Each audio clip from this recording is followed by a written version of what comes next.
మీకు తెలుసా, శంకరాచార్య స్వామి వారు సాక్షాత్తు పరమేశ్వరుడి స్వరూపమే అన్నమాట.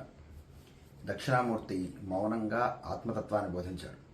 ఇప్పుడు కలియుగ ప్రజలకి మౌనంగా కూర్చొని బోధిస్తా అంటే మాత్రం ఎవ్వరికి ఏ విషయం అర్థం కాదు. అందుకని ఆ దక్షిణామూర్తి ఆయన మౌనాన్ని వదిలి ఆయన కూర్చున్నటువంటి మర్రి చెట్టు కింద నుంచి లేచి శంకరులుగా అవతరించి భారతదేశం అంతా యాత్ర చేసి 4 మూలల్లో కూడా 4 ఆమ్నాయ పీఠాలని స్థాపించారన్నమాట. అందుకే శంభోర్మూర్తి చరతి భువనే శంకరాచార్య రూప అంటారు విద్యారణ్య స్వామివారు. శంభు పరమేశ్వరుడు, ఆయన యొక్క రూపమే సాక్షాత్తు శంకరాచార్యుడిగా ఈ యొక్క భువనంలో సంచరించింది అని. మౌనంగా ఉంటే ఎవరికి ఏం అర్థం కాదు కాబట్టి నోరు తెరిచి జ్ఞానోపదేశం చేశారు శంకరాచార్య స్వామివారు.